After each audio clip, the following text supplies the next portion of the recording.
are in beautiful Sweden. Look at the lake behind us. It's beautiful. So who are we featuring today, Tania? Oh, so excited.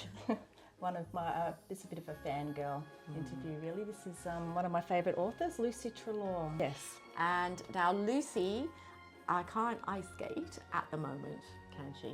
No, she can't ice skate because she has a back injury, but she used to ice skate. And she told me about this, and she learnt to ice skate on frozen lakes in Sweden when she was a child. And we were lucky enough to get some photos of that, and she talked to us a little bit about that, and also some great metaphors for writing. Time on the ice, I always say. It's like time in the chair. You can't just get good. The hard thing about ice skating is that you can see all around you all the people who are obviously way better. But writing's like that. The writing is, well, writing should be like that. Sometimes it's less obvious that, you know, you're really, really behind. We shouldn't compare. We shouldn't compare. Cannot compare, but get inspired. So I don't compare. You don't compare. Oh, that's good. Oh, ice skating. Ice skating. Ice skating, I get inspired. And so I try to do that with my writing and my art as well, rather than get overwhelmed. So back to our beautiful guest. Yes, so you were filming this today. That was your first time filming, wasn't it? It was, but I didn't have to skate backwards or anything like that. And you did a great job too, yes. Oh, thank you. Very warm and very interesting. Yeah. So shall we cut to the interview? Why not?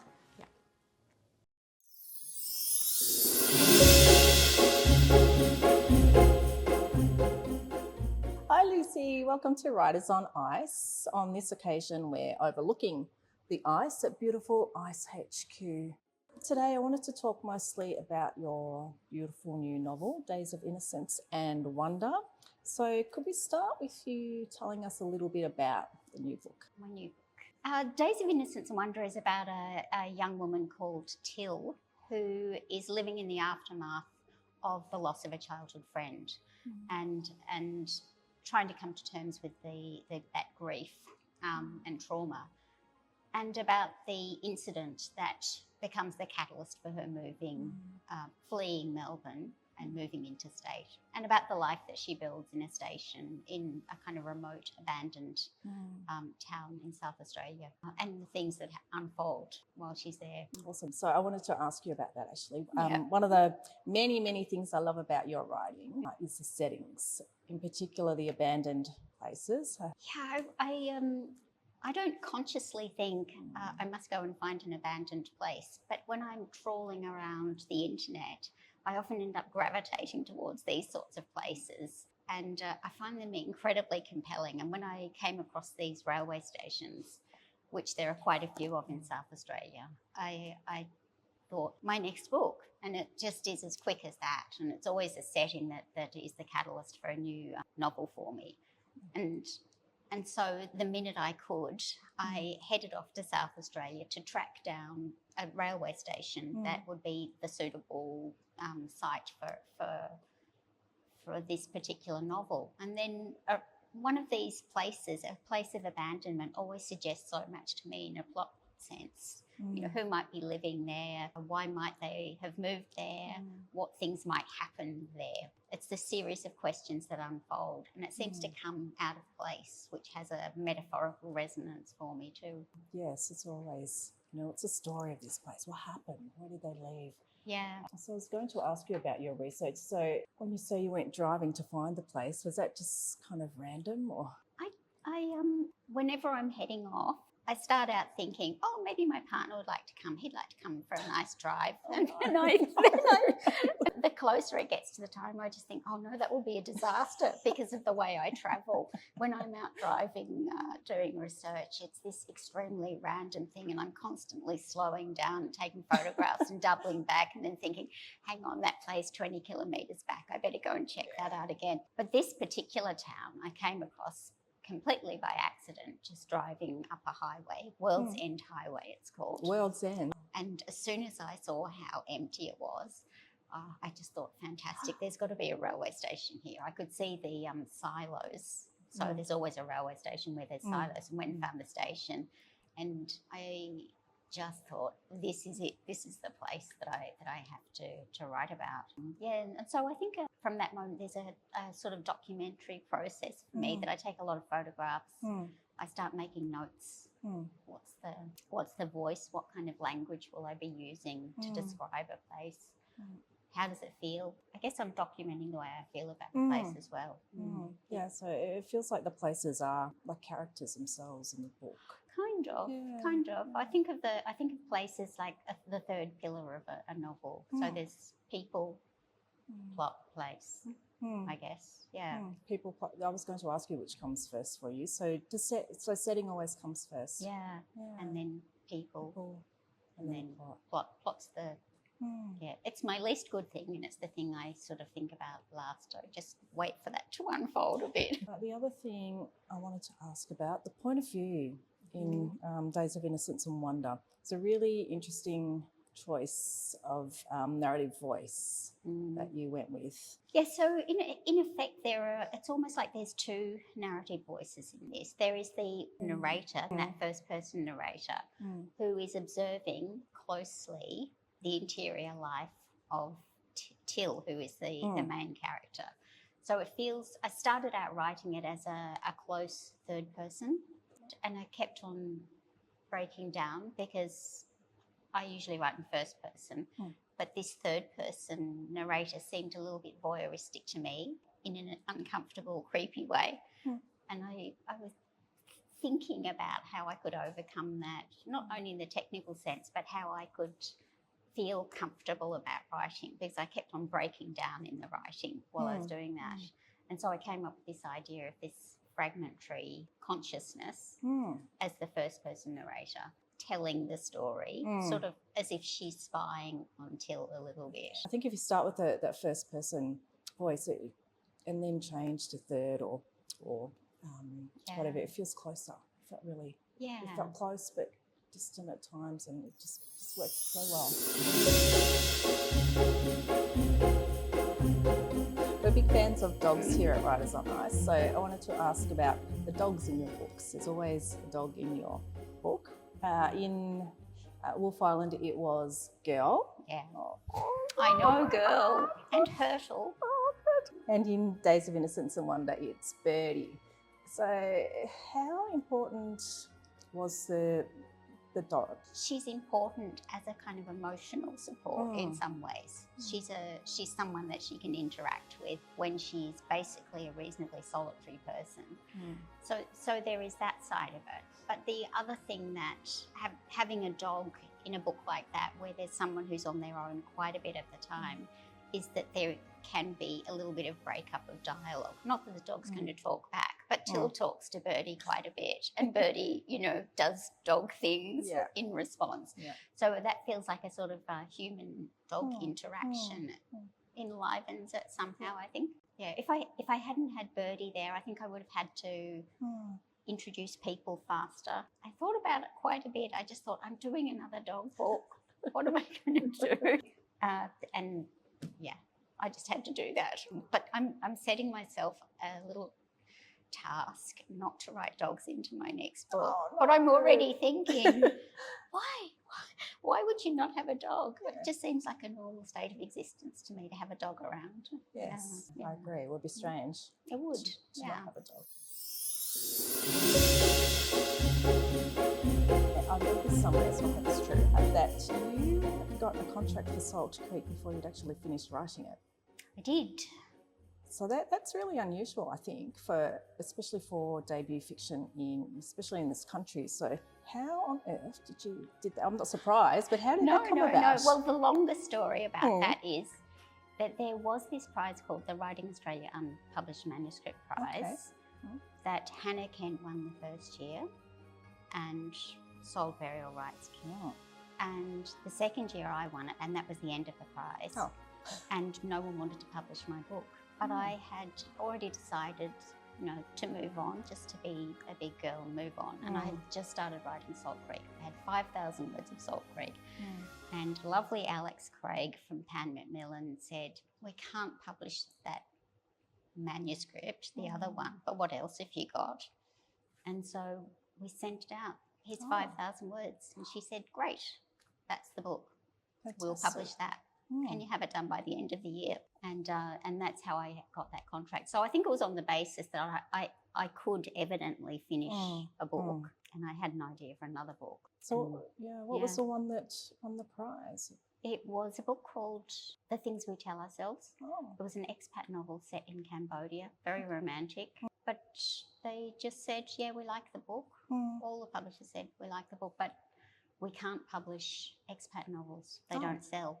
It did turn out okay. It's just, that it just sometimes seems in writing that you're kind of going along and then there's something good happens and then it's just like, oh, no. Yeah, but you have to keep picking yourself up. It's where that stubbornness, that you really want to get a book out there. That's when that kicks in and you persevere. It was very disappointing, but then I had that contract and that was great. So you told me that you learned to skate as a child on frozen lakes in Sweden, and we've got a few pictures of that too. Screen, there they are. So that is not you in the little yellow. I'm afraid not. Outfit, I'm the chunky girl on the far right. Yeah, but I got around on those skates. It was one of the great joys of living in that country for a year or so. Wow. We just used to check the paper on the weekends and see if the ice was thick enough for skating. Wow. And if it was good and the weather was clear, it hadn't snowed because that affected the surface of the ice, we would head off. And we had to have these little ice picks around our necks on a string. They're called istobar. And so that if you fall through the surface of the ice, you can kind of pick your way out. You jab them into the ice, and kind of haul yourself out. And we were terrified of this. It was like the equivalent of sharks in Australian beaches or something. We were very frightened about it, but we kept on skating anyway. And we used to just head out. But there's this kind of exhilaration when you start out. You just think, oh, freedom. It's like flying, isn't it? But then we would get a kilometre away from the shore and you would just look back and think, my legs are really tired. And, then there's that moment when you have to get back. I often think about the metaphorical side of that it is very like writing a novel. You start out feeling all kind of, my beautiful book, it's all going so well. And then the various technical problems come into play and you just think, the grind of it. Yeah, and then you fall in the hole. And sometimes we'd just get so tired and we'd sit down on the ice until our bums froze and then we would get up again and keep skating. But we did it for hours. It was wonderful. Well, these two books by Una Mannion. One's called Tell Me What I Am, which is about a young girl who is trying to uncover the mystery of what happened to her mother as a child. And it's a book about trauma. It's almost like a crossover YA literary sort of thing. Intensely interesting with a dual narrator protagonist. Wonderful. And the other one is A Crooked Tree, which is about what happens in the aftermath of a fight in a car. And I can just imagine how this might have started out as a writer, that there's a kind of family squabble that happens in the car. The mother gets really annoyed and she just says, right, you're the troublemaker, out of the car, you can walk the rest of the way home. And what happens to the girl? She's picked up by a stranger, and it's this kind of unfolding response to that moment and that kind of parental betrayal. Oh, it's just fascinating. So those are the two that I've just finished. I really, really recommend. Awesome. Two little girls holding hands. Okay. And you don't have to tell us what the very last one was. No, I won't. The next one is The Broken Heart, which is about that kind of terrible sundering of that childhood friendship. The third one is a car. So that's the road trip component of the... That was really important to Till, wasn't it, the car? That idea of the car, a moving car being safe and a sanctuary. Yeah, there's something kind of almost womb-like for her, I think. And then when she arrives in South Australia, she lives in a railway station. So there's these train tracks. But I always like that sense that a railway station is an in-between kind of place, that it suggests arrival and departure. It's safety while you're there as well. Yeah, it's important metaphorically, the railway station for that story. And then there's the final emoji. Yeah. Am I allowed to mention it or You can mention it, but don't. All right. There's a heart. Yeah, don't tell us what it means. Yeah, I won't. Right, so it gives us hope. It can mean a at the few end. things. All right. So thank you so much for joining us. It's been an honour and a pleasure having you on Writers on Ice, and congratulations again on Thank your you. beautiful, beautiful new book, Days of Innocence and Wonder. Thanks so much for having me. And yeah, beautiful. I love this place and everything about it. Now we'll go skate. Okay. So here we are back in Sweden. How was that for you then? Oh, I good for loved me. interviewing Lucy. I loved. I could have talked with her all day. It was really interesting how she said setting comes first for her. Place, people, and then plot. And I kind of suspected that because the places feel like a character in her books. But I wondered if she thought of character and then found the place, or if she saw the place and then put the characters into that. So, well, it felt like you two had a real connection, and that you had quite a similar approach. Would you say that place is what starts it for you? I mean, I know that you started with tarot cards once. Oh yeah, tarot cards. Yeah, I didn't know what else to do, so I drew the tarot cards. Not always. Yeah. Not always. It's always different for me. But my second book started with place. Well, the place in this sounds amazing. And it was a joy to watch the interview and to take part into it and to chat with Lucy a bit at the end as well. You know, we talked about some other aspects of writing and how ice skating and writing have their similarities. So yeah, she was telling us about, you'll see it in the interview, about where she learned to skate on those lakes in Sweden, and they would just go out for the whole day. I can't believe they'd go out for that long. And I won't say anything, but they carried like ice picks around their neck in case someone fell through, and they could. I have a Swedish friend who skates along rivers, and that sounds amazing. And she was showing me this picture of her dad who was skating along a river in the north of Sweden. And I said, what happens if they fall in? And she said, oh, they've got these picks on their wrist. And then she said, he's not wearing his picks. And I just, because I actually know people who have lost family through falling through the ice in the UK. So this is a terror for me, absolute terror. So in the ice rink, we're skating on concrete, which I covered in ice, which I quite like actually. It's very thin. Not as beautiful. You can't see fish through it, but it's pretty good. Well, that was a beautiful, beautiful interview. So thank you for interviewing that and for arranging it. She arranged it. She's got contacts. So yes. Yeah. Okay. Till next time. Bye.